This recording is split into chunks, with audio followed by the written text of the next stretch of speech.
Buenas tardes a todos. Gracias por participar. Hoy vamos a tener como expositor al acompañante terapéutico Vladimiro Chiatone. Él está vinculado con ATALIC, que es la sigla de acompañantes terapéuticos de América Latina y el Caribe. Y bueno, y la presentación de hoy va a girar alrededor del rol del acompañante terapéutico en la asistencia de personas con esquizofrenia. Vladimiro, adelante. Gracias por estar con nosotros y brindarnos esta charla. Te escuchamos. Gracias, doctor. Buenas tardes. Gracias por la presentación y gracias a AFE por la invitación. Estos espacios son por demás de importante para la profesión, para poder promover el acompañamiento terapéutico y también poder promover un poco el trabajo que se realiza desde el acompañamiento terapéutico. Si me permiten, voy a comenzar a hacer una pequeña introducción para hacer algunas diferenciaciones que se presentan en la clínica con respecto al acompañamiento terapéutico y al concepto del cuidado o el concepto de asistencia, ¿no? La diferenciación en base a las profesiones gira muchas veces en torno a lo que se espera de la demanda. El acompañamiento terapéutico en un principio comenzó siendo un dispositivo en torno a la clínica de las adicciones, específicamente el trabajo de las clínicas de las adicciones, pero desde un contexto de encierro, de semi-encierro. En aquellos tiempos se llamó inicialmente amigo calificado al acompañante terapéutico, una denominación que le dio el doctor Eduardo Calina, que fue quien comenzó a construir y a instaurar un poco el acompañamiento terapéutico como dispositivo. Con él estaban dos psicólogas, Susana Kuras-Mauer y Silvia Resniski, quienes comenzaron a documentar un poco la clínica del acompañamiento terapéutico y allá por el año 82-83 presentaron un libro contando la experiencia de amigo calificado, pero se llamó El acompañamiento terapéutico a pacientes con psicosis. Ese fue el primer documento, la primera teorización acerca del acompañamiento terapéutico y la modificación un poco de la estructura de la denominación, como llamar la denominación de origen, ¿no? Que estaba un poco malograda, sobre todo por el término y por la definición. Amigo calificado destruía un poco la continuidad de la prestación, sobre todo por el concepto de amistad, y sobre todo por el concepto de amistad que se daba en el territorio clínico en el cual se abordaba, que era ni más ni menos que el territorio de las adicciones. La construcción de la profesión se vio un poco frenada en esos tiempos, pero a su vez también llegan noticias de Estados Unidos, posguerra de Vietnam, la construcción de las terapias de grupo, y surge también ahí un instrumento que se llamó en aquel momento amigo rentado, que luego se modificó un poco y fue traspolándose al nombre de Pathfinder, que subsiste hasta los días de hoy, y que esa idea bajó un poco hasta América Central con el nombre de Shadow, que es el acompañamiento terapéutico, entre comillas, pero escolar. En un principio el acompañamiento terapéutico no requería de más formación que el hecho de la voluntad de acompañar a alguien sin una formación específica.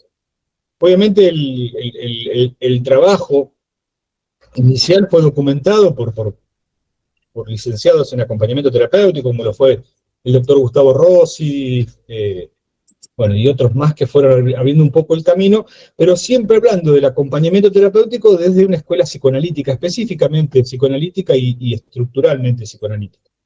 De hecho, durante mucho tiempo se habló de transferencia en el acompañamiento terapéutico y cuestiones que fueron limitando un poco el campo de acción o la libertad de acción del acompañamiento terapéutico propiamente dicho. Se fue construyendo y consolidando como una profesión propia, y con el paso del tiempo esta profesión necesitó de una formación específica ya, y no fue suficiente el hecho de contar con una carrera en psicología o específicamente en psicoanálisis, sino comenzar a construir un poco un profesional acorde, ¿sí? Específicamente aquí en la provincia de Buenos Aires, y específicamente en la ciudad de La Plata, yo estudié allá por el año 2000, había casi 25, 26 cursos de acompañamiento terapéutico en la Ciudad de La Plata, que iban de cursos de los 3 meses hasta los 2 años, cursos en que enseñaba a rotar a un paciente para que no tenga escaras, controlar un suero, o la biblioteca freudiana y lacaniana completa. Tan variado era así el acompañamiento terapéutico que comenzó a constituirse como una especie de comodín para las familias que necesitaban una apoyatura, sobre todo en la búsqueda un poco del concepto de la asistencia. Por aquella época, en el año 2007, el IOMA, la obra social de la provincia de Buenos Aires, saca la primera resolución específica en acompañamiento terapéutico, la resolución 211-07, donde consolida la figura del acompañante terapéutico, la estructura en un tiempo, y le pone un valor a la hora del acompañamiento terapéutico. Fue la punta de lanza para que el acompañamiento terapéutico comience a constituirse propiamente como una profesión. Pero el IOMA en aquella resolución había cometido, no un error, pero sí una cuestión de como una especie de parche, que puso un renglón que explicaba lo que era el acompañante terapéutico, rudimentariamente, porque rudimentaria también era la profesión en aquel momento, explicaba que el acompañante terapéutico cumplía determinadas funciones y decía, en los lugares donde no exista la figura, se cubrirá a las personas que hagan las veces del mismo. Esto consolidó en el acompañamiento terapéutico una cuestión de una construcción de una profesión a la cual no era necesario ser formado específicamente como acompañante terapéutico, sino era simplemente necesario ser estudiante avanzado de psicología, profesor de educación física, psicopedagogo, lo que fuera, para que el IOMA cubra el acompañamiento terapéutico. De ahí que comenzó a constituirse como casi una figura de asistencia, ¿no? No tanto como se fue consolidando hoy. Allá por el año 2008-2009 nos acercamos un grupo de acompañantes terapéuticos al Ministerio de Salud de la provincia de Buenos Aires y comenzamos a construir lo que hoy son las resoluciones específicas de formación que existen en toda la provincia de Buenos Aires. La resolución 1014/14, que consta de 1 año nada más de formación, y la complementación de la Tecnicatura Superior, que es la resolución 1221. Eso reguló la profesión, la fue constituyendo, le fue dando cuerpo, y al día de hoy existe la licenciatura en acompañamiento terapéutico que se dicta en 3 universidades nacionales. Tenemos acá, creo que alumnos de la Universidad Guillermo Brown. También comenzaron a constituirse tecnicaturas universitarias en el acompañamiento terapéutico, muchas de ellas universidades del conurbano, bueno, como es Guillermo Brown, pero también la Universidad de San Antonio de Areco, bueno, unas cuantas universidades en el interior, de cual tuve el placer de ser docente en casi todas. Después de la constitución de esa formación específica, comenzó a constituirse el acompañante terapéutico como un profesional, ¿sí? Y comenzó a delimitarse dos conceptos cuasi topológicos de la profesión, que son el rol y la función, que muchas veces se confunden como si fuese una sola cosa. Y esto es importante saber, porque esto es lo que delimita la profesión acompañamiento terapéutico. Porque el rol del acompañante terapéutico es la pertenencia necesariamente de un equipo interdisciplinario. El trabajo del acompañante terapéutico en el territorio clínico es un trabajo de representación de un equipo interdisciplinario. Y la función es la especificidad del acompañante terapéutico para llevar a cabo determinadas acciones en el campo clínico tendientes a una demanda que surjan de ese equipo interdisciplinario. De aquí la diferenciación y cómo fue diferenciándose el acompañante terapéutico del cuidador, o los conceptos elementales del cuidado, de la asistencia. Porque si nosotros consideramos la asistencia es básicamente un acto, ¿no? De hecho se le llama higiene y confort, ¿no? Se higieniza, se le da de comer, y cesa la acción inmediata del cuidador, y el cuidador pasa a, si podemos considerarlo un estado pasivo, hasta la próxima acción. El acompañamiento terapéutico es una sucesión de actos que va trabajando específicamente en la cotidianeidad con la persona, pero necesariamente en un concepto elemental que es el vínculo. ¿Se acuerdan que en un principio yo había hablado del psicoanálisis, hablaban del psicoanálisis como un concepto de transferencia? Bueno, la diferencia entre vínculo y transferencia tiene que ver con el posicionamiento del profesional. Se construye desde cero. se va construyendo cotidianamente esa relación y ese vínculo para que a partir de ese vínculo se vaya con el acompañado constituyendo un deseo, una necesidad, una construcción de salir en lo social, lo que es ni más ni menos el acompañante terapéutico a partir de su recursero teórico, es un agente social, es un concepto sociocomunitario, es la relación entre la sociedad y esa persona que por diferentes motivos está relegada en su domicilio o en una clínica o muchas veces cuestiones peores como un manicomio, cuestiones que tienen que ver con esa realidad. Yo escribí un libro hace un año más o menos que se llama El concepto de la patología derivada en el acompañamiento terapéutico. Es este libro, un libro básico, chiquitito, ahí se ve al revés, pero bueno. ¿Qué significa la patología derivada, sobre todo en el acompañamiento terapéutico? Es que lo que enferma a la persona no es la patología en sí mismo, sino el concepto social que se tiene de esa patología. El concepto de la psicosis como concepto elemental de la locura, el concepto elemental de la locura como temor a esa locura, y cómo la sociedad va tejiendo y etiquetando a la persona para evitar la inserción social. Históricamente, la locura se la encerraba, pero no para un tratamiento, sino para esconderla. Yo tuve la posibilidad de poder dar clases en varias ciudades del interior y siempre veía los cementerios y los manicomios alejados con tapiales altos. Y siempre pensaba, ¿por qué tapiales altos si en ninguno de esos dos lugares la gente se escapa? Y lo que hacían los tapiales básicamente era esconder a lo que le tememos. Y ese temor fue construyendo en la persona o en el otro una patología, que es la patología muchas veces del esconder, del temor, y muchas veces en el acompañamiento terapéutico, aquellos que acompañamos a personas, se trabaja específicamente con el miedo que tiene la persona a salir en la sociedad, porque lo miran, porque lo juzga, la mirada del otro antes era constitutiva y ahora juzga. Nosotros vemos, sobre todo, y es más acentuado cuando acompañamos en la discapacidad, que no son personas con discapacidad, sino son entornos discapacitantes, ¿no? Un auto parado en una rampa, los toldos de los negocios a menos de 1,50 m y las personas no videntes que sean con el toldo en la frente, las sillas y mesas en las veredas que no dejan pasar una silla de rueda, los taxis que no paran porque la silla de rueda les raya. Bueno, eso va constituyendo en nuestros acompañados un concepto que a mí me sirvió llamar como una patología derivada. Enferma mucho más el concepto social de lo patológico que la patología en sí misma. Y es ahí donde interviene el acompañante terapéutico como concepto social, como puente social. Muchas veces, en un principio, este libro que yo les nombré de Susana Curas de Maurer y Resniski, nombraba entre muchas otras cualidades del acompañamiento terapéutico el modelo desinstitucionalizador, ¿no? La desinstitucionalización se viene hablando como desde el acompañamiento terapéutico desde el principio de los tiempos del acompañamiento terapéutico. No hay acompañamiento terapéutico que trabaje en la adherencia al encierro, sino lo que hay, y cuando se incorpora un acompañante terapéutico, es en la posibilidad y en la facilitación del salir, del afuera, ¿no? Ese puente social que genera la cotidianeidad a partir de un vínculo. Pero también la desinstitucionalización tiene mucho que ver en este concepto de repitencia que hay, sobre todo en las internaciones de muchas personas.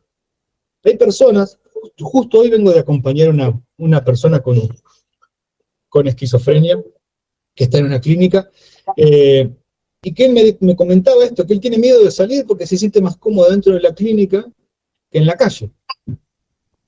Y entonces yo pensaba, el modelo desinstitucionalizador del acompañante terapéutico no es sacar a la persona a la calle, sino sacar a la institución del cuerpo a esa persona. Que esa persona se sienta representada por una institución, es una falla grave del sistema, porque la institución tiene que pasar para ser alojado, para ser, no curado, pero sí atendido, y luego que vuelva al lugar de origen. Digo, nadie nace, la locura no nace en la clínica. La enfermedad no nace en una clínica, sino que está en el afuera y esa persona, darle las herramientas necesarias para que esa persona transite la cotidianeidad a pesar de lo social, pero con las fuerzas necesarias como para afrontar ese concepto social que implica esa patología derivada. Entonces la desinstitucionalización no solo es sacar a la persona a la calle, y no solo es el trabajo del acompañante terapéutico, sino trabajar para sacar el concepto instituyente de la institución en el cuerpo de la persona. Y ese es el trabajo elemental del acompañante terapéutico, que se traduce específicamente en dos conceptos elementales que hemos nombrado hoy, que es el rol y la función. Un acompañante terapéutico no puede trabajar sin equipo interdisciplinario, no puede trabajar sin supervisión. Si no hay supervisión, no hay acompañamiento terapéutico posible, porque se gira en círculos cuando no estamos supervisados, y se gira en círculos cuando no hay un equipo con quien volcar lo que nosotros observamos cotidianamente. Ahora hay una realidad también. Las obras sociales, la cobertura del acompañamiento terapéutico en los últimos tiempos se ha visto con ciertas dificultades. Se ha demostrado efectivamente que el acompañamiento terapéutico es un recurso valiosísimo, sobre todo en internaciones prolongadas, en personas que son recurrentes en las internaciones, sobre todo en la esquizofrenia. El acompañamiento terapéutico ha demostrado que ha alargado los tiempos de externación y ha acortado los tiempos de internación con la presencia del acompañante terapéutico dentro de la clínica, y el sostén del acompañamiento terapéutico como representante del afuera, y como esa participación del afuera y la planificación de lo que vamos a hacer afuera, ¿no? Como abrir una especie de horizonte. A partir del vínculo, necesariamente, del vínculo es que trabaja el acompañante terapéutico. Ahora, el acompañamiento terapéutico ha demostrado su efectividad a partir de esto que yo redundo en decirles que es el campo clínico. Pero el acompañamiento terapéutico, al carecer de representación el acompañante terapéutico, este último tiempo se ha visto como una redundancia en la solicitud de algunas obras sociales de pedir un psicólogo que haga las veces de acompañante terapéutico para la cobertura de la obra social. Bien. Permítame decirles que en principio el psicólogo que actúe como acompañante terapéutico lo que está haciendo es ni más ni menos que una apropiación de título, porque no está formado. En la provincia de Buenos Aires existe la formación específica de acompañamiento terapéutico. De muy mala gana, nuestra fundación tiene un instituto superior en el cual formamos acompañantes terapéuticos, y de muy mala gana brindamos ese año intermedio que otorga un título. Digo de muy mala gana porque estamos conscientes de que no formamos un profesional a la altura en un año para trabajar con el dolor ajeno y para sostener ese adentro como representación de la afuera con el recurso teórico que brinda un año. Pero bueno, la legalidad hoy por hoy advierte eso y se tiene que dar de esa manera. Esto ha ido también en detrimento mucho del acompañamiento terapéutico, y es válido también decirlo esto, que hay muchos cuidadores que ganan mucho menos que un acompañante terapéutico, y haciendo un curso de acompañante terapéutico al año trabajan como cuidadores, pero cobran como acompañantes terapéuticos.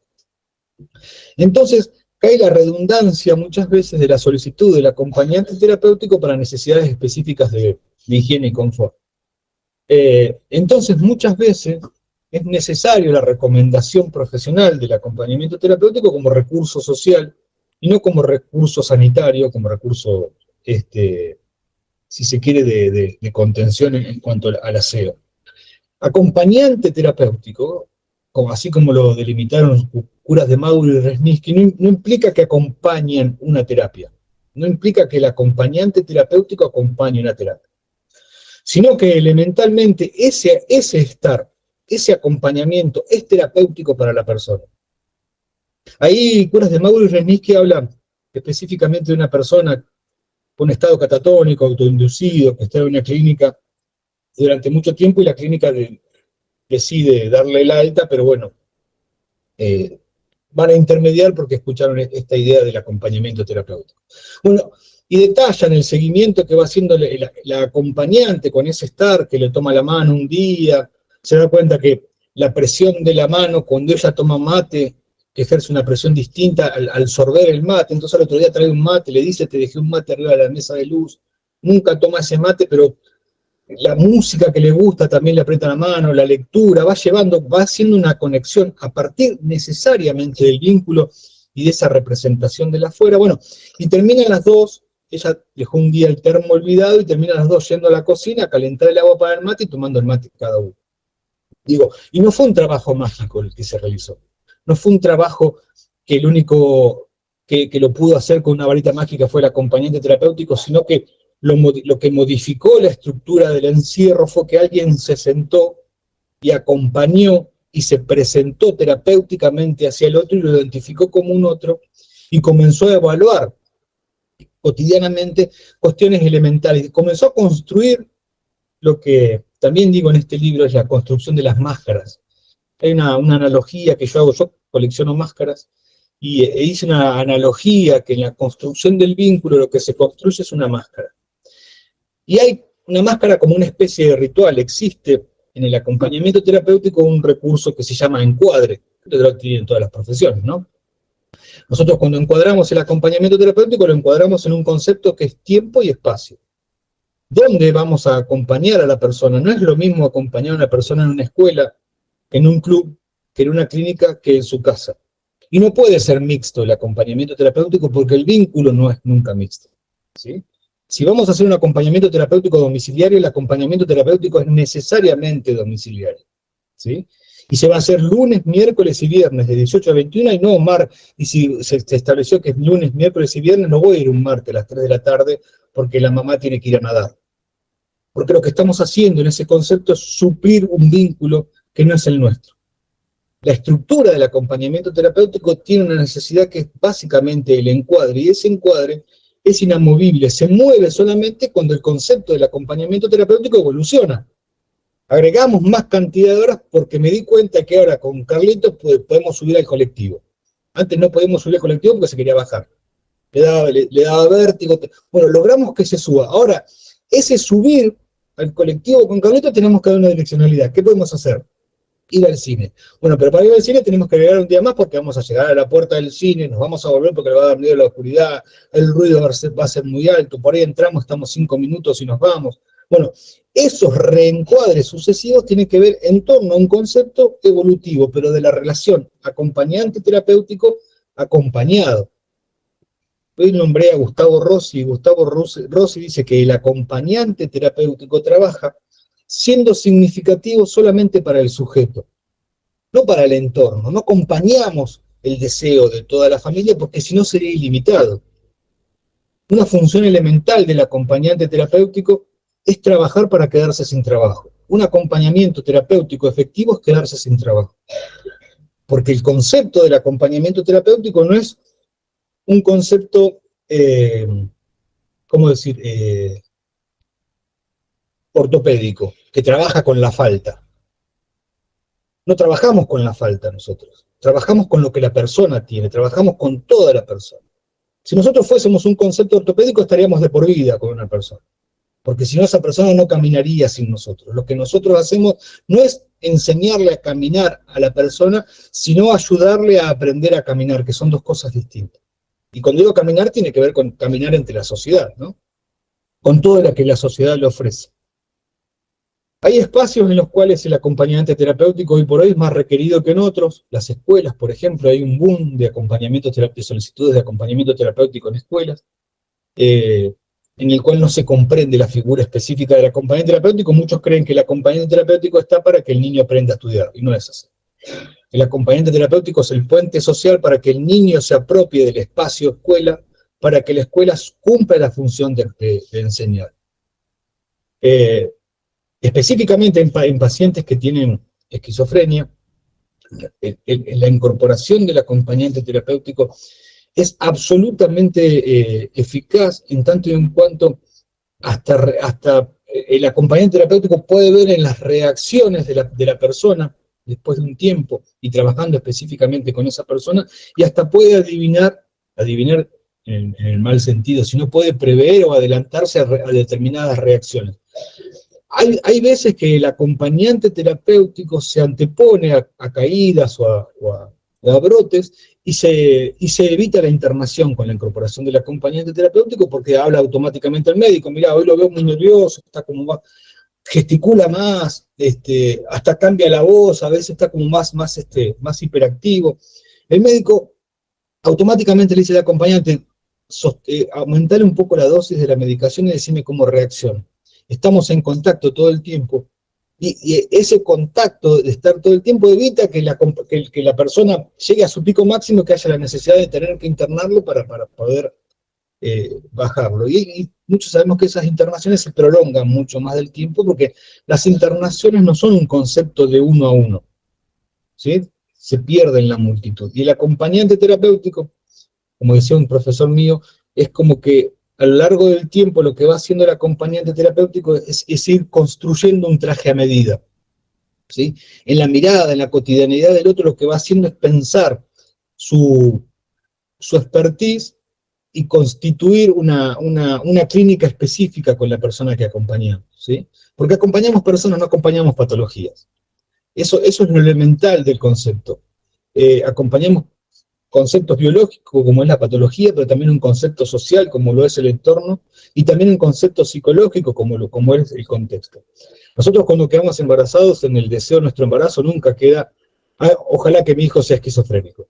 Digo, la esquizofrenia viene a romper un deseo, viene a romper una rutina, viene a constituir cuestiones elementales que nosotros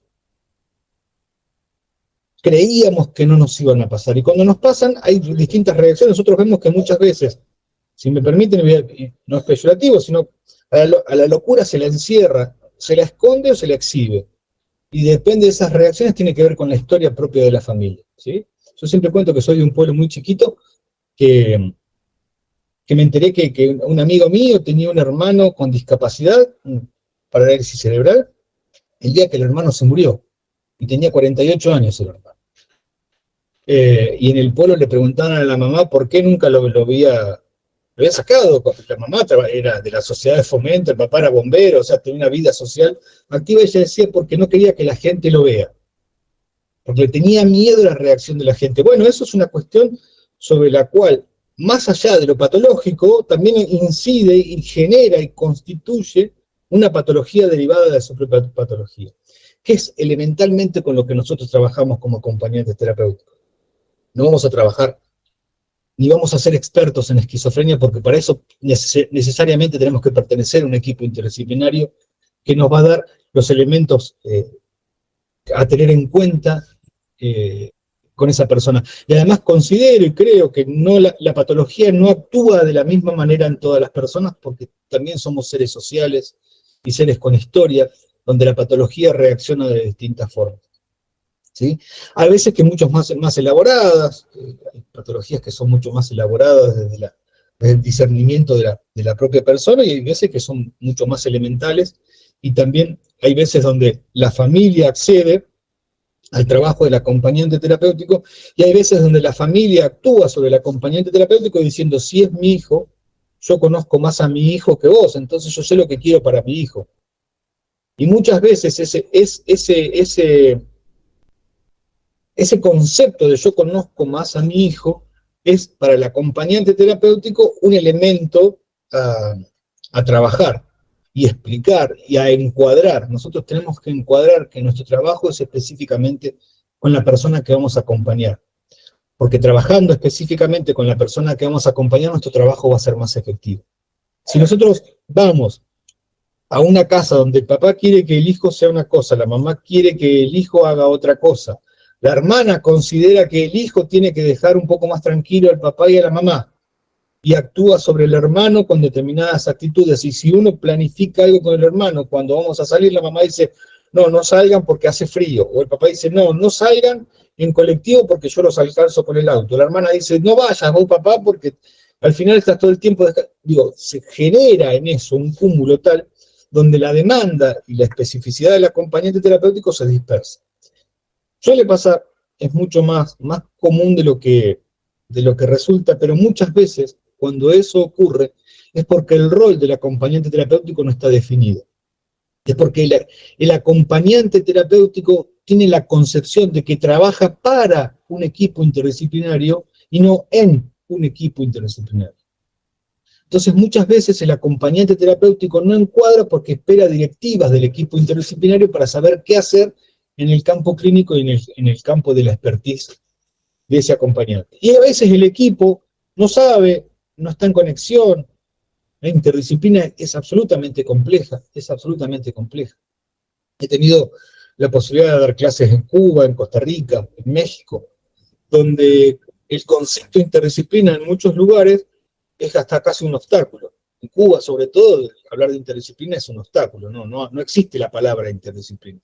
Hay una dirección, y la dirección de la cura, y se va hacia eso, y si eso no existe, medio que se desintegra en el camino.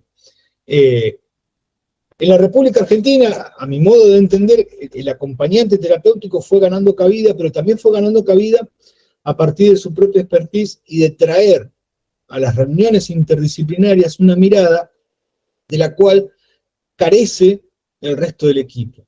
Porque la persona va al médico, va al psicólogo, va al terapista ocupacional, y lo único que va a la persona es el acompañante terapéutico. Fíjense que la persona a veces, no siempre, pero a veces se baña, se peina, se cambia para ir al médico, modifica hasta su estructura para ir al médico, pero cuando nosotros vamos a la casa nos recibe como en su cotidianeidad, nos aloja en su cotidianeidad. Y a veces el acompañante terapéutico lleva al campo interdisciplinario cuestiones que para el resto del equipo no estaban presentes porque no se cuentan, porque a veces se esconde esta cuestión de que nosotros decimos que trabajamos con esa patología derivada. Muchas veces constituye una patología derivada cuestiones que intrafamiliarmente se esconden, no se quieren decir, o se tienen como ya sobreentendidas, entonces no lo vamos a contar. Es el acompañante terapéutico una herramienta necesaria, no es un alcahuete, permítanme decirles eso, no es el alcahuete de la familia, sino que el acompañante terapéutico también tiene ese recurso de poder saber que es valorable dentro de la interdisciplina para poder compartir con el resto del equipo, y es en el equipo interdisciplinario donde se ve las actividades que se llevan a cabo en el acompañamiento terapéutico, se repiensan, se generan una demanda y se vuelven a trabajar en el campo clínico, ¿sí? Esa representación que nos da la interdisciplina nos da a nosotros también la posibilidad de trabajar desmarcándonos del concepto profesional del acompañante terapéutico. Por ejemplo, la mamá dice, che, ¿por qué no salen un poco? Nosotros sabemos que no podemos ir ¿por qué no van a tomar un café? Sabemos que no podemos ir a tomar un café con Carlito porque Carlito por ahí empieza los gritos, no está preparado todavía para soportar la mirada del otro. Ahora, ¿qué pasa si yo como acompañante terapéutico le digo, no, mirá, la verdad que no, una vez, no, mirá, la verdad que no, 2 veces, no, mirá, digo, se va desgastando el vínculo y esa permisividad o permeabilidad que hay en la familia se va perdiendo. Entonces, ¿qué pasa si uno dice, mira, déjame que lo hablo con el equipo, lo evaluamos, lo ponemos a consideración y trabajamos con el equipo para que llegue el día necesario para que con Carlito salgamos y podamos a tomar un café sin que esto resulte una cuestión negativa para Carlito, y no sea una mala experiencia? Es totalmente distinto a que el acompañante terapéutico diga que no. Le estamos diciendo que no, pero le estamos diciendo que no a través de una representación, que es la representación del equipo interdisciplinario. Había un psicólogo social, John Riviere, que hablaba de distancia operativa, y el acompañante terapéutico trabaja construyendo un poco esa distancia operativa, que es la que nos permite cotidianamente trabajar en ese círculo imaginario sin acercarnos demasiado, como para que esa cercanía o nubile el trabajo del acompañante terapéutico, o sin alejarnos tanto que no nos importe el acompañado. Esa distancia se sostiene y se genera ni más ni menos que con la supervisión y con el trabajo interdisciplinario. Las horas sociales, decía hoy, y me fui un poco que les dicen a las familiares que es mejor un psicólogo. Y esto tiene muchas veces una raíz económica. El acompañante terapéutico no puede inscribirse en lo que es la Superintendencia de Servicios de Salud. El Nomenclador Nacional no puede inscribirse porque ahí se inscriben solamente las profesiones de grado. Entonces hay obras sociales que han encontrado la vuelta de contratar psicólogos o psicopedagogos para que lleven a cabo nuestra función, y reciben parte de una devolución por parte de la superintendencia en prestación. Pero tienen que saber los familiares que es obligatorio la cobertura del acompañamiento terapéutico. Hay una ley, la 24901, que es la ley de discapacidad. La ley de salud mental incorpora la figura del acompañante terapéutico. El capítulo 5, artículo 4, artículo 12, dice que está prohibido prohibido suplantar, no, dar mayor cantidad de medicación para suplantar la presencia de un acompañante terapéutico. Digo, hay 3 ejes fundamentales de la ley de salud mental, que es la desmedicalización, el cambio de paradigma de paciente por el de persona con padecimiento mental, y ubica al acompañante terapéutico en el concepto de la desmedicalización. Hay un médico que se llama Pellegrini, no me acuerdo el nombre de pila, que es de San Luis, que él hizo la ley de salud mental en San Luis. Y yo les recomiendo, hay como es un video cortito. Jorge Pellegrini. ¿Cómo se llama? Jorge Pellegrini. Él y Graciela Bustos son impulsores del acompañamiento terapéutico en San Luis. Y hay un documental muy chiquito, pero muy lindo, que se llama Dios al manicomio, que es la construcción o la modificación del manicomio en un hospital escuela. Y él dijo que lo primero que hizo cuando entró es primero revisar el vademecum de todos los internos, modificar eso con 3 o 4 drogas, y a partir de eso comenzar a salir. Dice que cuando las personas comenzaron a cansarse, no necesitaron de una medicación para dormirse, porque el cansancio le proponía ¿cómo decirlo? Un ansiolítico natural, digamos. Y eso fue el inicio de la incorporación de acompañantes terapéuticos, y la ley de salud mental de San Luis tiene pensada la incorporación del acompañante terapéutico. De hecho, ellos tienen un programa que se llama Programa de Integración Social, muy interesante, donde también incorpora acompañantes terapéuticos en ese dispositivo. Y se ha demostrado la incidencia de aquellas personas que tienen el acompañante terapéutico, de aquellos que no lo tienen, sobre todo la reincidencia en la hospitalización. Es importante conocer el acompañante terapéutico como modelo de trabajo, y como modelo de trabajo sobre todo desde el concepto elementalmente interdisciplinario. Se vale de la interdisciplina el acompañante terapéutico, se nutre de la interdisciplina. Y muchas veces, yo superviso acompañantes terapéuticos hace mucho tiempo, y hay muchos acompañantes terapéuticos que responden también a este llamado de necesito un acompañante terapéutico para mi hijo, en lugar de mi hijo necesita un acompañante terapéutico. Esa construcción de la necesidad, del concepto del deseo, del trabajo, es lo que va constituyendo lo que yo les comenté antes como concepto del encuadre. Pero en la supervisión, muchos acompañantes terapéuticos dicen, no tengo equipo, trabajo yo con el médico, a veces me recibe el psicólogo. 2 son un equipo, porque 2 es una mirada interdisciplinaria. El psicólogo y el acompañante terapéutico son una mirada interdisciplinaria. ¿Qué hay en ese discurso de no tengo un equipo? Se sienten por fuera del equipo, no se sienten partícipes del equipo. Entonces dicen, no tengo equipo, hay un psicólogo nada más. El psicólogo y vos es el acompañante terapéutico, un integrante necesario del equipo. Yo heredé de mi abuelo un reloj, esos relojes ferroviarios chalequeros que le dicen que son redonditos, que van en el bolsillo. Y con eso describo a mis alumnos lo que es el rol y la función. Cuando nosotros abrimos la parte de atrás del reloj, vemos una serie de engranajes que están perfectamente calibrados y cada uno cumple una función necesaria para que esa maquinaria ande. Y lo damos vuelta y del otro lado está la hora, que es la función específica del reloj. Bueno, ese es el rol. El rol es pertenecer a uno de esos engranajes de la máquina para que el reloj dé la hora. Si nosotros sacamos un engranaje y lo ponemos en otro lugar, ese reloj se descompone. No da la hora, no funciona. Están las agujas, están las máquinas, están los engranajes, pero no funcionan. Y muchas veces el acompañamiento terapéutico sin equipo interdisciplinario es básicamente eso. Sin relación, si me permiten, sin relación interdisciplinaria, no sin equipo. Porque a veces hay un equipo, pero no se sabe uno de la existencia de otro profesional. Entonces, el concepto elemental del acompañante terapéutico es trabajar como un engranaje para que ese reloj, ese equipo, esa interdisciplina dé la hora.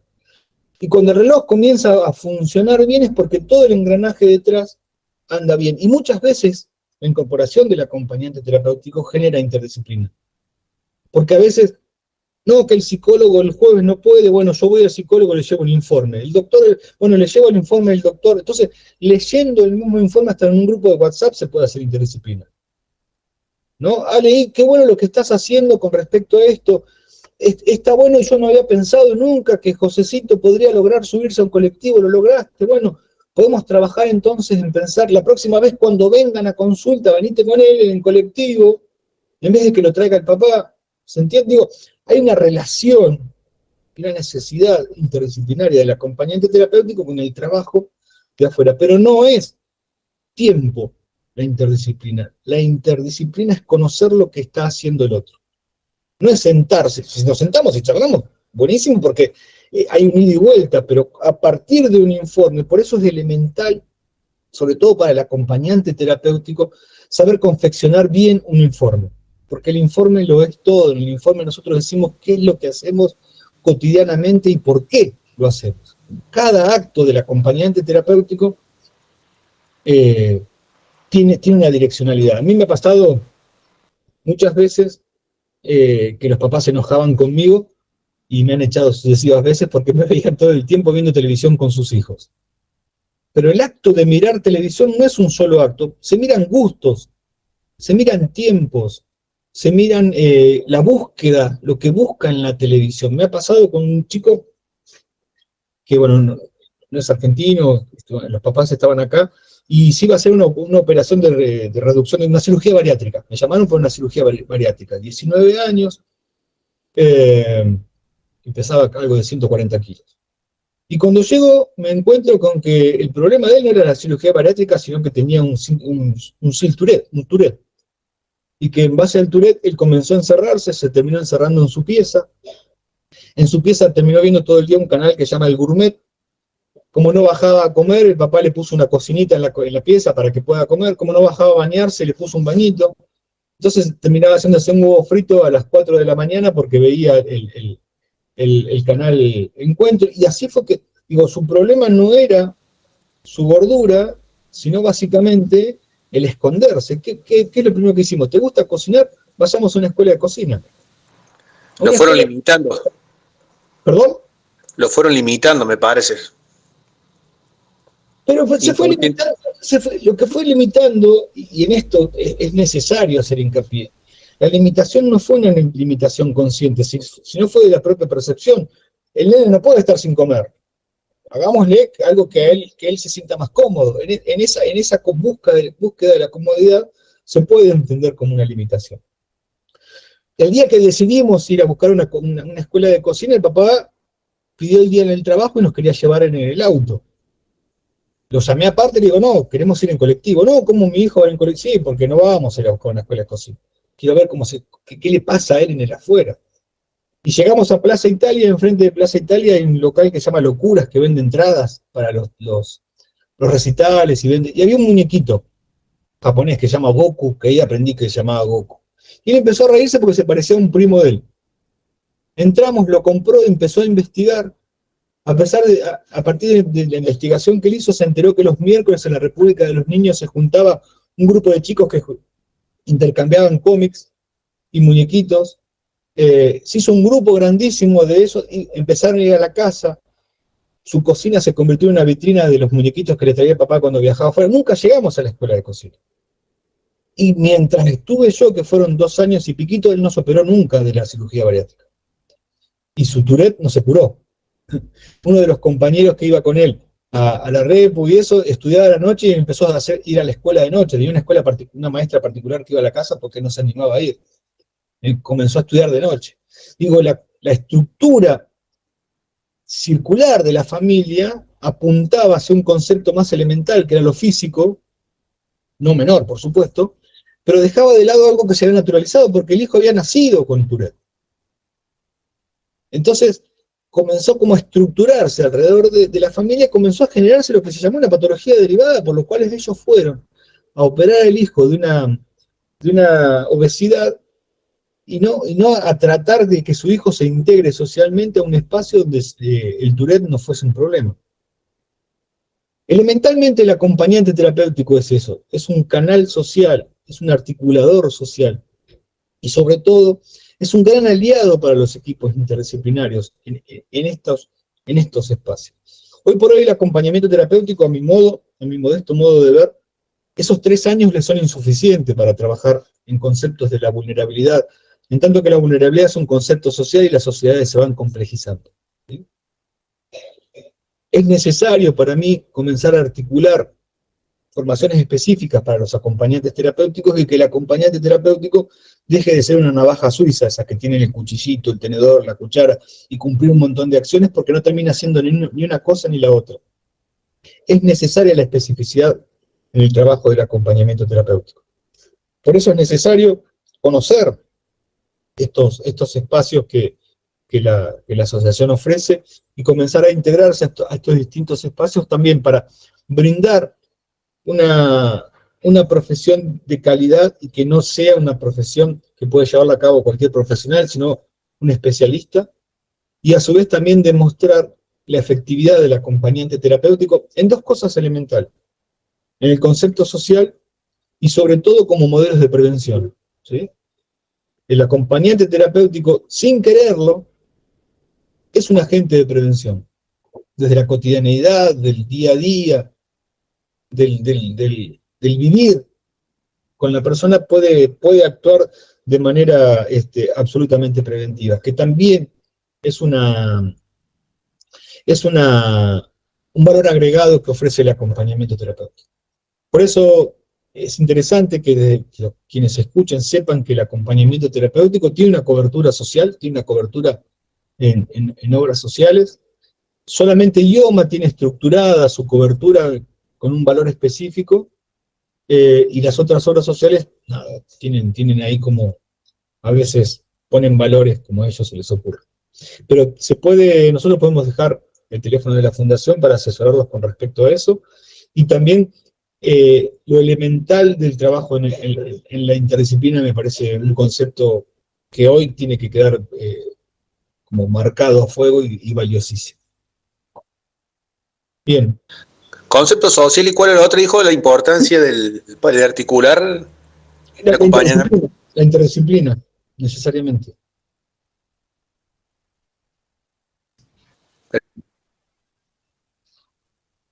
Gracias, Vladimiro. No, por favor. Si hay algún punto. ¿Cuánta experiencia?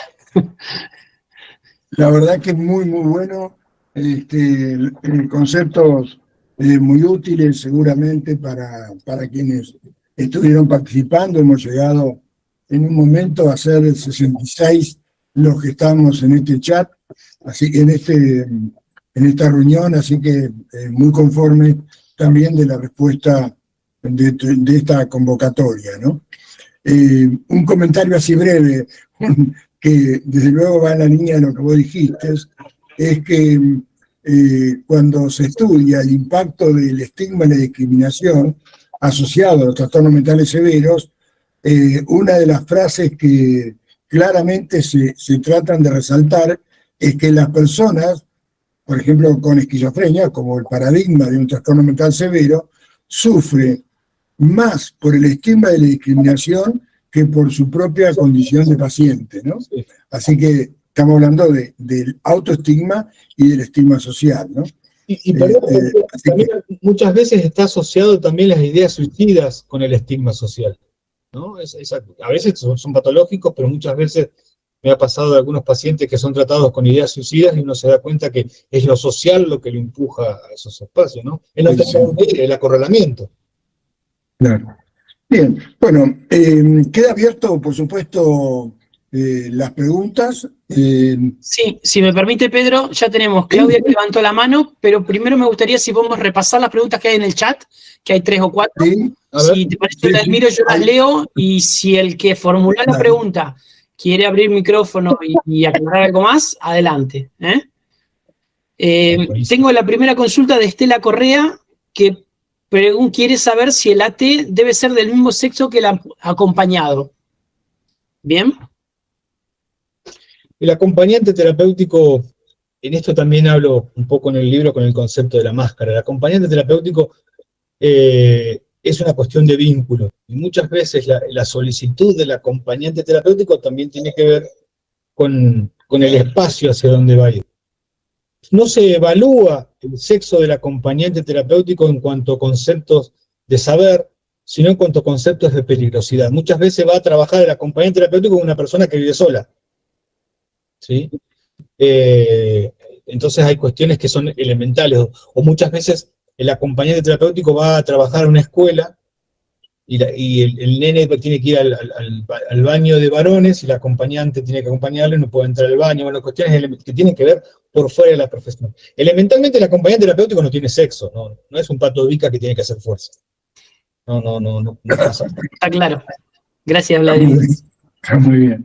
¿Seguís vos, Daniel? Sí, sigo yo, si te parece. Estela, ¿está ok? Si tenés alguna otra consulta, adelante, levanta la mano. Gustavo González pregunta, si el acompañante trabaja... no, me dieron un comentario de que no se puede suplantar con un psicólogo la T, no es un psicólogo, está clarísimo. No, absolutamente no, definitivamente. Y Georgina Fernández pregunta, ¿qué es la supervisión? No le queda claro cuando explicaste ese concepto. Hay durante mucho tiempo, me voy a explayar un poquito en esto porque es importantísimo. Yo les conté que el acompañamiento terapéutico era llevado a cabo por otros profesionales, donde en esa profesión supervisar o analizarse son cuestiones corrientes y comunes, casi elementales. No se piensa una profesión sin la supervisión. Entonces no se habló nunca de la supervisión del acompañamiento terapéutico. Yo he escrito algunas veces que hay dos tipos de supervisión. Una es la supervisión clínica, que tiene que ver el trabajo que nosotros hacemos con el equipo interdisciplinario, y otra es la supervisión personal, que no es supervisar con alguien que sabe más, no es un acto de saber más, sino de saber. La supervisión lo que actúa es la circulación de la palabra, sentarnos, los ateneos son un muy buen espacio de supervisión, presentar un caso a un grupo de acompañantes terapéuticos. Había un filósofo, Schopenhauer, que decía que el real aprendizaje no se daba cuando se daba la lesión, sino cuando se respondía a las preguntas. Y es en la repregunta donde nos obligaban a pensar la lesión por segunda vez, es donde se aprendía más. La supervisión es básicamente esto, contar qué es lo que nos pasa en el acompañamiento terapéutico, y que un acompañante terapéutico a partir de preguntas vaya destrabando esa idea que a vos te llevó a supervisar. No diciendo qué es lo que tenés que hacer, sino preguntando. Muchas veces el por qué es un disparador fundamental en la supervisión, ¿sí? ¿Por qué hiciste esto? ¿Qué te llevó a hacer eso? ¿Por qué si en este acompañado fue efectivo, por qué crees que en este no lo es? ¿Sí? En definitiva, la supervisión es la circulación de la palabra. Yo siempre digo a mis alumnos, nos juntamos los miércoles a comer pizza, me toca a mí hoy hablar de mi caso y circula la palabra, y en esa circulación de la palabra hay como una liviandad, digamos, en lo que hablamos, que nos vamos apropiando muchas veces. Cuando entramos a un caso, me explayo un poquito más, Daniel, ya. Cuando entramos a un acompañamiento, entramos como una especie de espiral, donde sabemos dónde partimos, pero no sabemos dónde estamos. La supervisión es como si fuese el vuelo de un pájaro que vemos desde arriba en qué lugar de esa espiral estamos. Muchas veces llegan acompañantes terapéuticos a supervisión porque no saben cómo dejar el caso. No saben cómo irse. Ser un buen acompañante terapéutico no es sostener el acompañamiento, sino saber irse. Porque el vínculo que se genera, no se genera con Vladimiro, sino con el acompañante terapéutico. Esto que yo digo del vínculo, que es la construcción de una máscara, ¿y por qué pensé en una máscara? Yo colecciono máscaras y me trajo el concepto del encuadre, tiempo y espacio, como un concepto de un rito, un ritual, que se lleva en el mismo lugar, el mismo tiempo, y muchas veces los conceptos chamánicos, quien lleva la máscara es quien lleva a cabo ese ritual. Entonces, el vínculo es la construcción de esa máscara que le permite al acompañante terapéutico llevar a cabo ese ritual. ¿Y por qué una máscara? Porque yo una máscara me la puedo sacar, la dejo sobre la mesa, puede venir otro, ponerse esa máscara y lleva a cabo el ritual. No es esconder la identidad de quien porta la máscara, sino darle una identidad. Yo siempre me acuerdo que en mi pueblo pasaron como 4 o 5 curas, donde era el cura del pueblo, casi ni tenían nombre, pero quien en el momento de dar la misa tenía una sotana era quien llevaba a cabo ese ritual. ¿Sí? Entonces el acompañamiento terapéutico es eso, es la construcción de un vínculo que nos permite hacer. Si no supervisamos, podemos estar un tiempo inmemorables en un acompañamiento terapéutico, la máscara se destruye, se chorrea toda, y no hay ni rito, ni máscara, ni nada, porque no hay dirección. Entonces, básicamente la supervisión, espero haber podido contestar un poco esto. Está bueno, sí. Es fundamental la supervisión. Bárbaro. Antes de terminar, Vladimiro, nos vas a contar de qué pueblo sos. Sí, claro, de Dudignac. Dudignac, partido 9 de julio. ¿Dónde? Dudignac. Bien, gracias. Sigo. Bien, Georgina había preguntado lo de la supervisión, entonces. Karina Mantini pregunta, ¿el AT debe ser solicitado por el psicólogo o psiquiatra? ¿Siempre deben tener un AT o solo si lo solicitan? Está hablando de los pacientes, ¿no? A ver, IOMA se llama Instituto Obra Médico Asistencial, el cual sostiene un modelo médico hegemónico en el cual todos tenemos que ser recetados como un medicamento. Entonces, para las obras sociales, sobre todo porque la ley de obras sociales de la Nación lo exige, tenemos que ser derivados por un profesional. Tenemos que ser prescriptos por un profesional. Indicados. Exactamente. Un medicamento. O sea, el camino sería profesional y ahí que se solicite el AT. El profesional es en la historia clínica, en la historia clínica refuerza conceptos elementales de lo social ahora generalmente los médicos lo que dicen se recomienda la incorporación de un acompañante terapéutico. Bien, gracias. Sigo. Florencia pregunta, ¿cómo hacer en el caso de que el equipo no responda? Sí,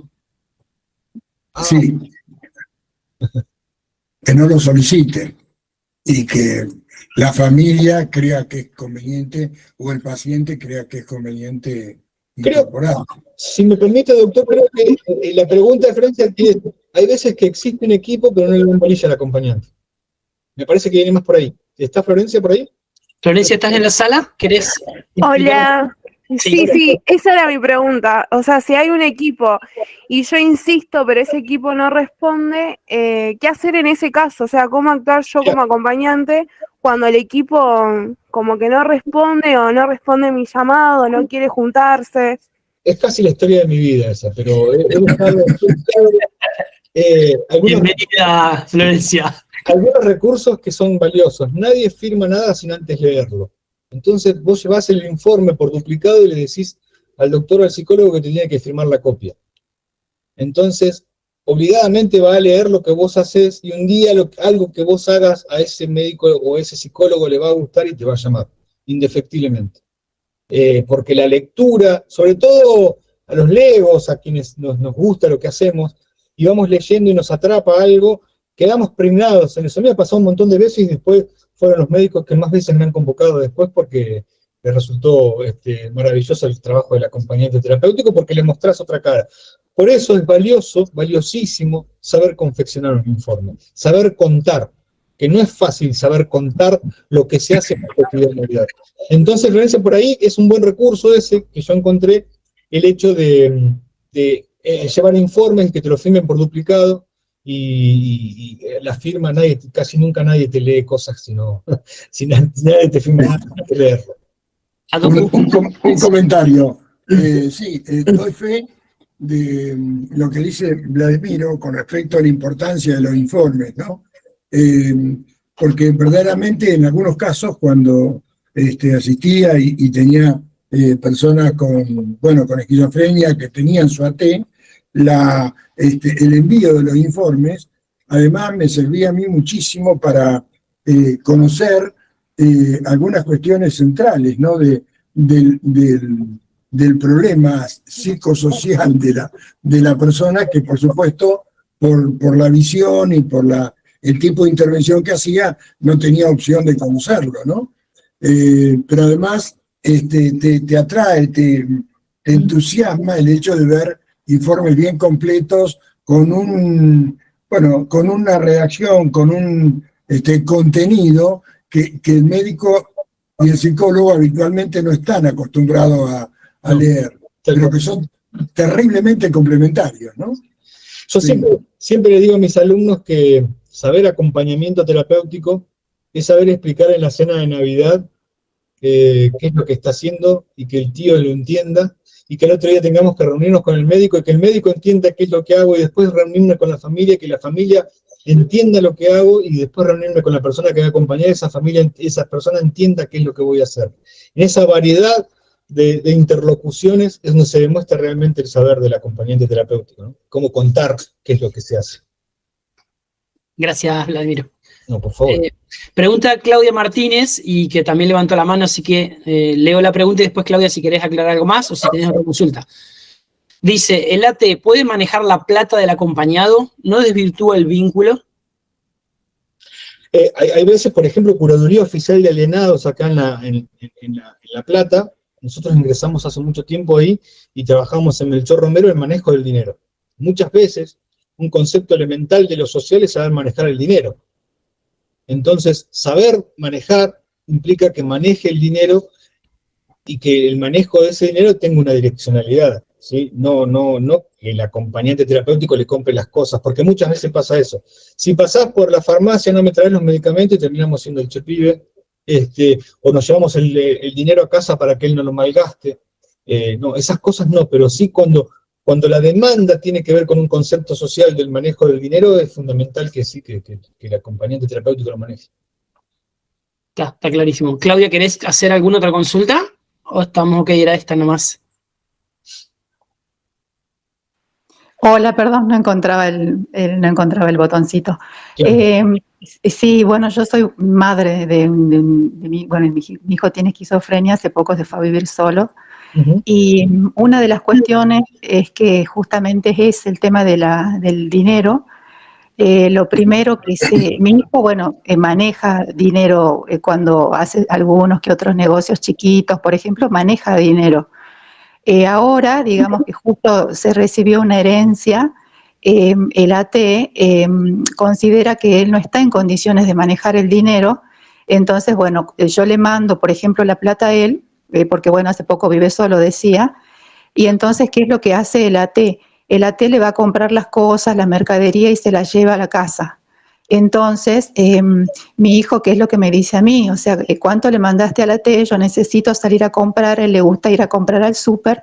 Y justamente esta semana fue una pequeña como discusión con el AT, porque él me dice que, que no le diga a mi hijo cuánto le mando yo de plata, ni que sepa, porque es peligroso, que si él agarra plata va a hacer cualquier cosa. Y yo estoy en el medio porque, mi hijo, digamos, se maneja bien con la plata y a veces no se maneja tan bien porque la malgasta. Pero de última, si la malgasta es una plata que la pierdo yo. Lo que yo le decía a la T, por ejemplo, y quería consultar con ustedes si estaría bien, es, por ejemplo, yo mandarle una cantidad de plata para la semana a mi hijo y que la T, digamos, acompañe en lo que él, cómo se maneja, cómo compra y demás, como para que él también salga, porque si no tiene que estar encerrado donde vive, esperando que la T le lleve la carne, todo, y a mí no me parece. Me parece como que está muy limitándolo mucho. Digo yo, no sé. Hay una realidad que es fundamental.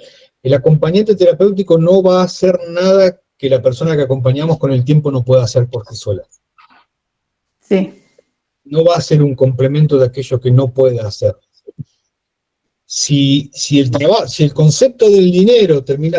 A ver, no voy a hacer una supervisión del trabajo de un colega, pero digo, si el concepto del dinero termina siendo una realidad y hasta casi problemática, el trabajo interdisciplinario tiene que ver con qué nivel de concepción del manejo del dinero tiene tu hijo para que en el futuro pueda trabajar sobre esa cuestión real e inmediata. ¿Me explico lo que digo?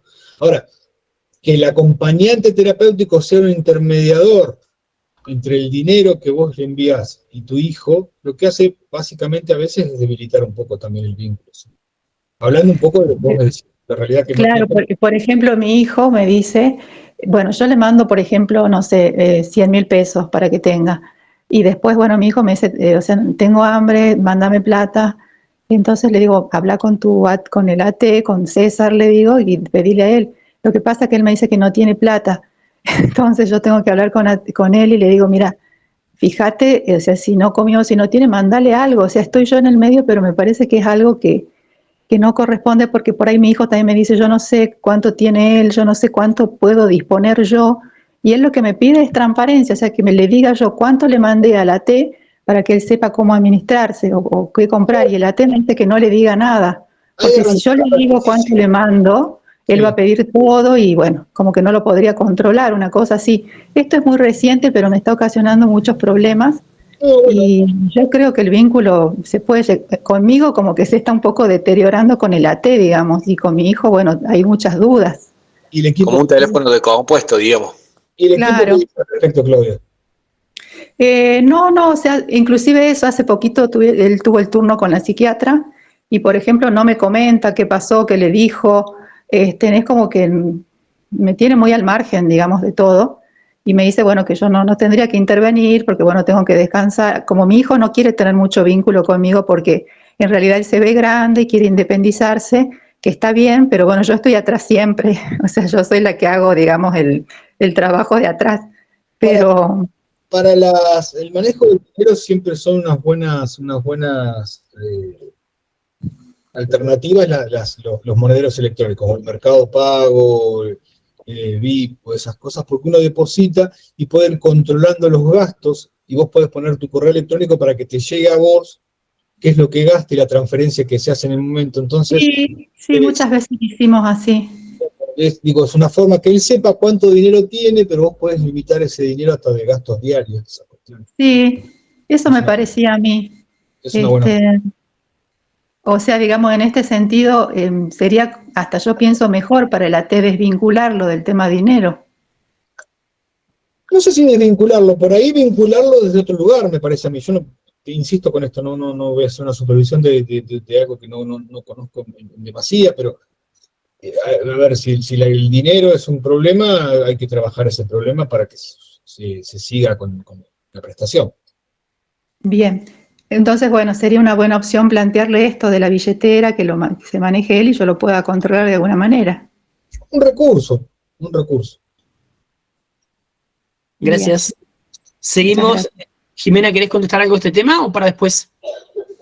No, quería contestarle sobre este tema. Dale.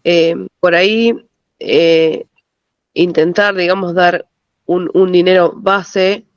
Sí. Yo particularmente hace tiempo que le hago una cuestión semanal, y también algo de lo que hablaba Daniel de billeteras virtuales, y eso ayuda mucho, y no tener nosotros que estar dando vueltas, digamos, como un comisario respecto al dinero. Ellos saben que hay un monto que pueden disponer por semana, y bueno, lo que pasa es que, bueno, entiendo también que ahí está el tema de lo diario, pero por ahí me parece que en esta cuestión de te llevo las cosas, hay como una comodidad, digamos, de parte de tu hijo, que por ahí tendrían que hablarlo con el tema del equipo tratante para ver si él puede de a poco ir saliendo a buscarlo. Es que justamente mi hijo quiere salir a comprar, ir al súper, comprar las cosas que a él le gustan para comer, pero eso no lo está pudiendo hacer porque el AT no le da la plata, o sea, no le quiere liberar la plata porque dice que va a malgastar. Entonces yo lo que le proponía es que probemos, que vamos viendo cómo se maneja, porque hoy él es mi único hijo y es el único heredero, digamos, así que en algún momento tiene que saber caminar y manejar la plata. Entonces, claro, es que el manejo del dinero también es muy importante para ellos. Entonces, por ahí, poner un tope, digamos que por ahí no sería, digamos, por mes, digamos, sino por una cuestión de menos días, ir viendo, él tiene que salir. Pero bueno, seguimos. Sí. Perfecto, muchas gracias. Sí. Claudia, por ahí después da para alguna otra cosa, pero tenemos como 7, 8 preguntas más. Gracias. Pregunta MMMS si las carreras de grado relacionadas con la salud, médicos, psiquiatras, psicólogos, incorporan en su formación el conocimiento sobre lo que es un AT y su inclusión dentro del equipo terapéutico. Uno de los grandes problemas es ese, que no hay relación entre carreras. Hay algunas facultades de psicología que han puesto cursos de acompañamiento terapéutico con una mirada absolutamente como orientada. Y sobre todo la gran problemática que subsiste, sobre todo en provincia de Buenos Aires, hay una resolución específica que es la resolución 782/13, que se llama acompañante asistente externo, que tiene que ver con la incorporación de acompañantes terapéuticos en escuelas, donde ingresa una persona con una patología y un acompañante terapéutico al lado, y la maestra no sabe qué hacer con ninguno de los dos.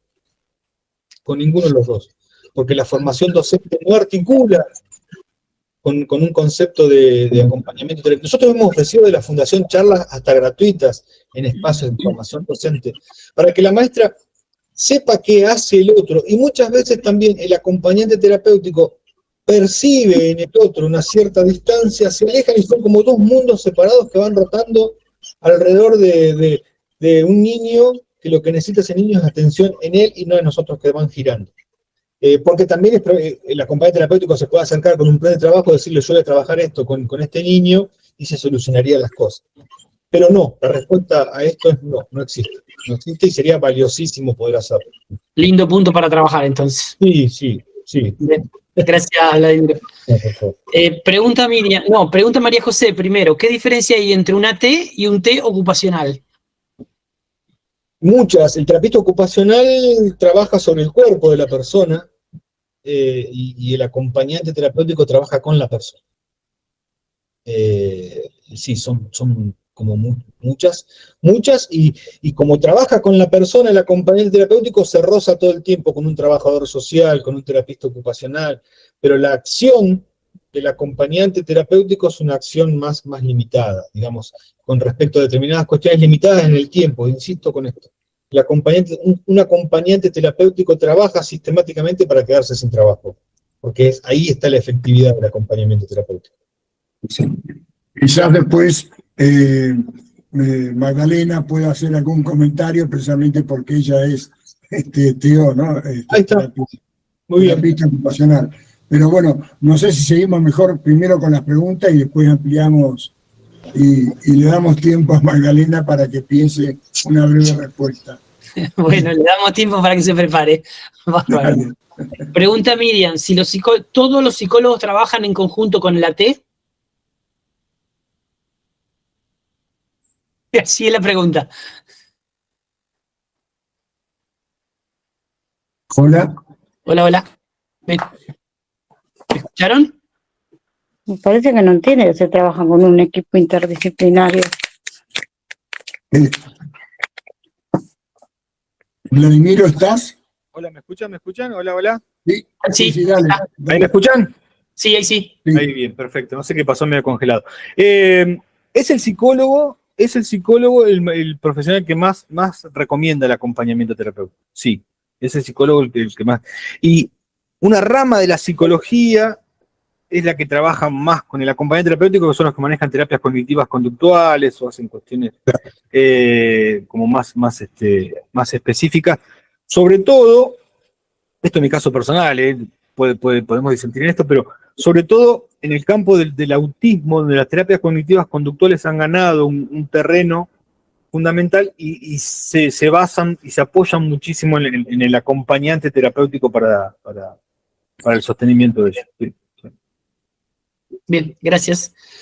Me pregunta Karina Mantini, ¿pero sí o sí necesitan AT? Así está la pregunta. Karina, ¿estás en la sala? O si la entienden, Vladimir lo entendés, dice, ¿pero sí o sí necesitan AT? Y ahí termina la pregunta. Sí, supongo que en todos los casos, ¿no? Obviamente. Si todos los pacientes o todos los familiares sí o sí necesitan AT. No. El acompañamiento terapéutico básica y elementalmente es un vínculo, no puede ser una cuestión obligatoria. Es una evaluación que hay que hacer y también tiene que ver con un concepto ético profesional. El hecho que nosotros vamos a una entrevista y nos damos cuenta que no es para un acompañante terapéutico, sostener el acompañamiento terapéutico de eso es como una cuestión contra natura y que no se va a dar nunca el vínculo, y el posicionamiento del profesional ahí es casi una cuestión forzosa. No. Bien. Gracias, Vladimir.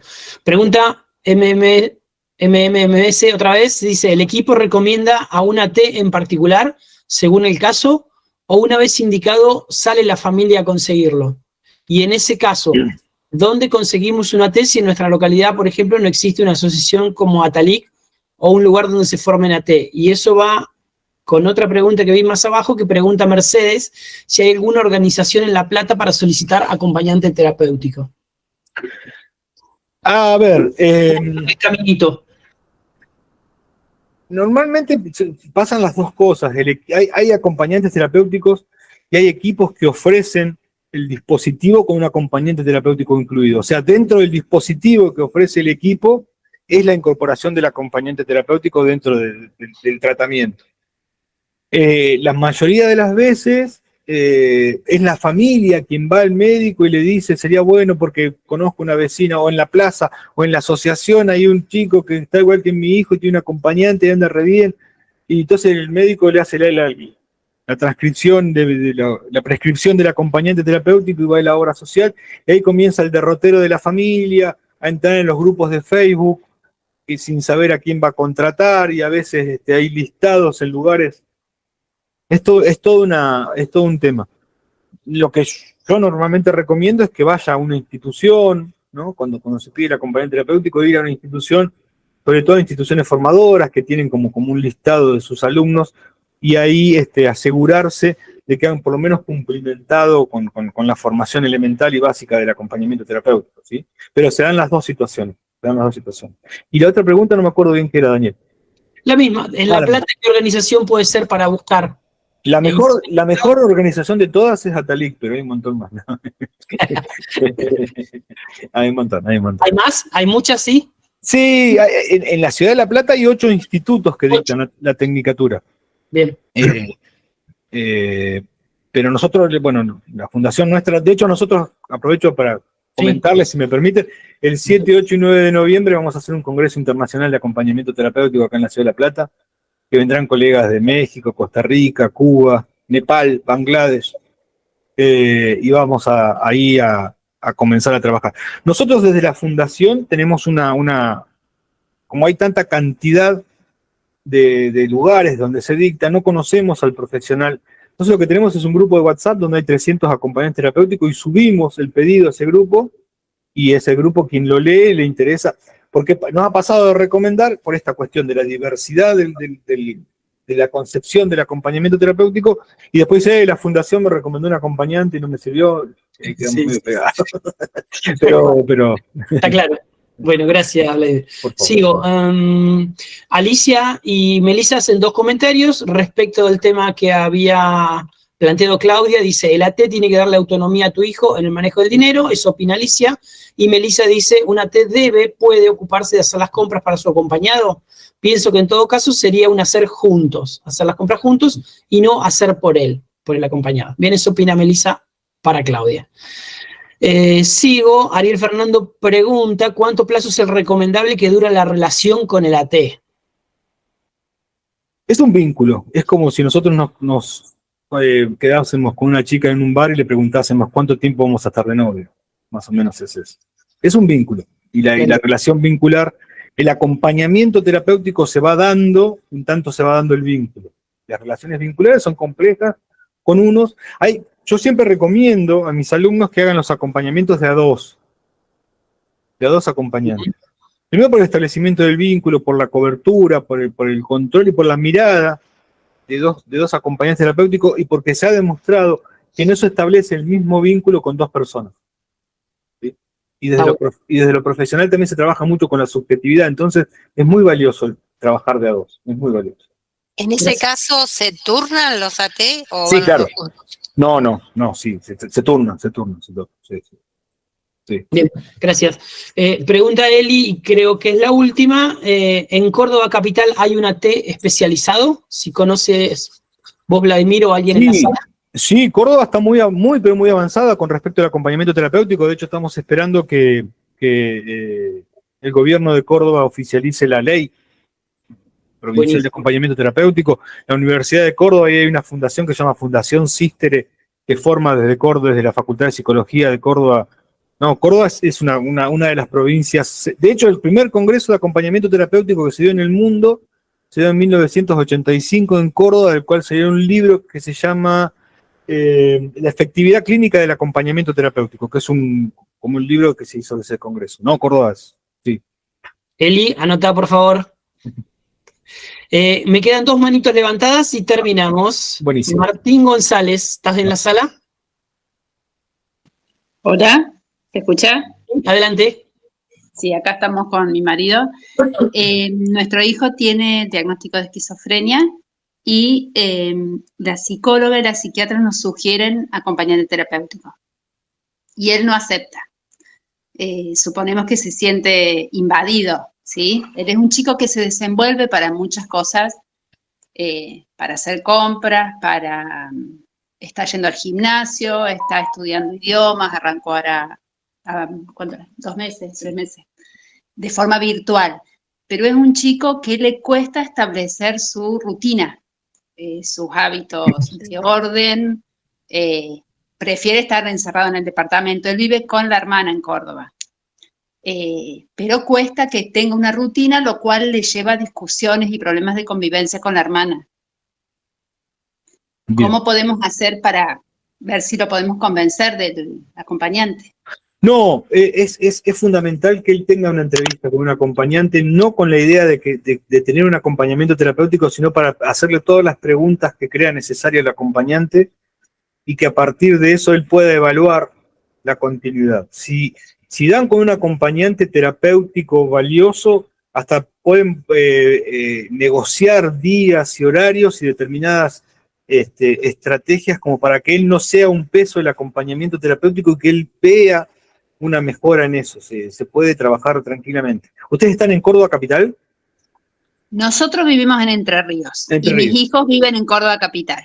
Y ahí tiene él su psiquiatra y su psicóloga.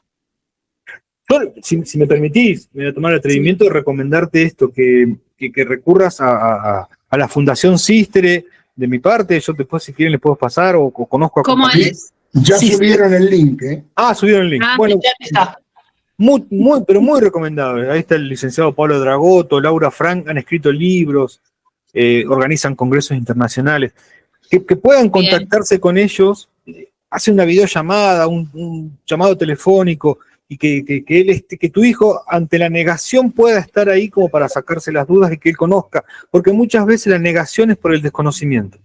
La negación queda pegado a me ponen un acompañante terapéutico porque estoy enfermo. Y por ahí modificando un poco esa estructura del pensamiento vas a ver que podía aceptar, o si no acepta ya es una decisión de él, pero con más información. Conociendo. Exactamente, Claro. Exactamente. Bueno, muchas gracias. No, por favor. Bueno, me queda Arsenio, que tiene manita levantada, y después vamos con Magdalena si nos cuenta qué es lo que hace un terapista ocupacional. Bueno, ante todo, muchas gracias.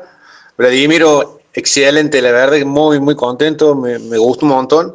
Y me quedo con lo que dijo ahí recién, que el ATP trabaja para que no se quede sin trabajo él. O sea, constantemente una usina de ideas, ¿o no?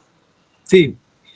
Sí, hay un psicólogo argentino que está en España, que trabaja mucho con lo que es con la Escuela de Moreno, con teatro espontáneo y teatro para supervisar, que él dice que la T, todas las mañanas cuando se levanta, la primera pregunta que se hace es: ¿y ahora de qué me disfrazo? Es como una construcción continua de modificar ideas de acuerdo a cada una, porque vos no existe el manual del acompañante terapéutico, porque trabajamos con personas, cada persona es una historia, estamos atravesados por personas, así que básicamente tiene que ver con eso, señor. Bueno, muchas gracias, Vladimiro, gracias, un éxito, muy, muy lindo. Muchas gracias. Bueno.